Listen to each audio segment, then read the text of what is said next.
Ada sebuah video di mana saya dikirim linknya menceritakan ramalan Jayabaya tentang keadaan dunia saat ini. Lalu dia menggabungkan sejarah 7 presiden belakangan di Indonesia yang ternyata berpola atau ada polanya. Pola sepertinya halnya di Amerika. Rakyat Amerika memilih yang sesuai dengan kebutuhan bangsa Amerika pada saat itu untuk mengantisipasi masa depan dan manfaat yang akan rakyat dapatkan ke depannya. Jadi kalau rakyat Amerika perlu keuntungan finansial alias rakyatnya mau kaya, maka Partai Republik lah yang terpilih menang. Karena Partai Republik cirinya menurunkan pajak dan menswastakan negara. Kalau Partai Demokrat yang terpilih, pajak naik namun fasilitas negara untuk rakyat jadi gratis dan lengkap seperti sarana kesehatan dan pendidikannya. Demikian juga 7 presiden Indonesia menjabat selama ini, maka semua bergaya sama, yaitu heavy on government atau berciri apa-apa pemerintah, ala Partai Demokratnya Amerika, ala sosialisnya Tiongkok. Sementara para kandidat yang akan bermain di 2024 saat ini semuanya berciri sama, berpola sama dengan 7 presiden yang telah berkuasa, apa-apa pemerintah.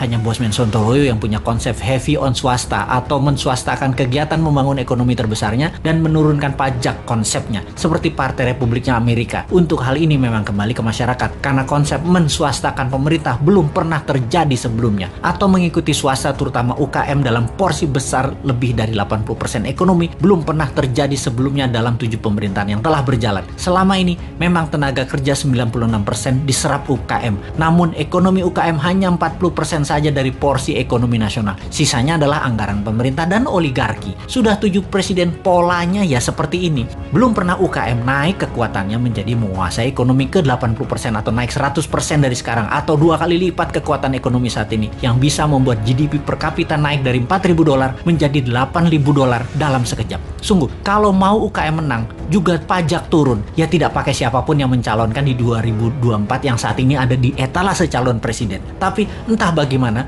bangsa Indonesia apakah mau berubah atau tetap, ya belum tahu juga. Apakah efek corona yang meluluh lantakkan ekonomi saat ini dan mengambiarkan kesehatan masyarakat saat ini yang dikelola oleh pemerintah yang menjabat atau oleh masyarakat masih layak menjabat ke depannya di tahun 2024? Ya terserah rakyat. Jadi kita biarkan sampai 3 tahun ke depan aja. Kita lihat di tahun 2024 akankah memilih calon dari yang ada di etalase saat ini yang berciri sama dengan 7 presiden yang lalu, atau pilih calon-calon baru yang berciri baru bahkan beda seperti ala Sontoloyo misalnya. Tentunya bukan Bosman ya, dia mah nggak pantas, orang pedagang recehan dan provokator doang bisanya. Ciri presiden yang lalu-lalu adalah kuat hutang pinjaman dari negara lain. Dulu banyaknya ke IMF, sekarang malah 2, IMF dan Tiongkok. Dan nanti kalau yang jadi salah satu dari kandidat yang ada, rasanya sama, berhutang juga. Hanya konsep bernegara MMT yang berani cetak duit berbasis proyek anak negeri. Proyek ini berbasis UKM. Kalau UKM mau maju, ya pilih model MMT. MMT itu pro swasta banget dan menurunkan pajak. Kalau lihat dari pajangan etalase, ya mereka kebanyakan memuja pilihannya tadi hanya orangnya, bukan konsep bernegaranya. Karena tidak satu pun punya konsep. Asli mereka yang mau jadi presiden saat ini punyanya satu, bagaimana jadi populer agar terpilih.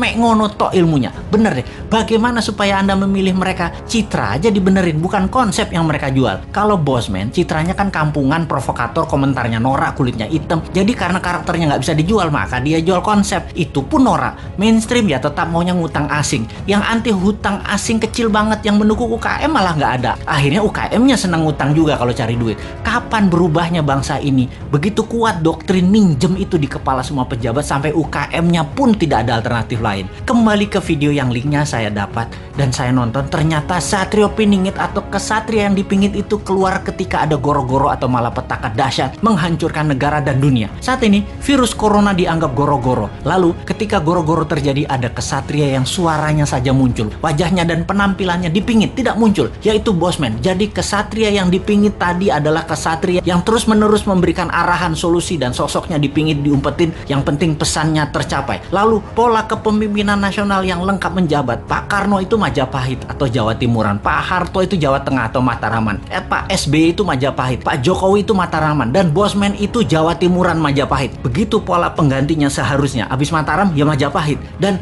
sekali lagi sahabat, kedua informasi terakhir itu lebih ngaco lagi sahabat dari MMT-nya Bosman dan pro swastanya Bosman. Wes, sekarang kita semua sing sehat, selamat, tinggikan imunitas dengan banyak guyon-guyon segar. Jangan urusi Bosman. Bosman memang jancuk.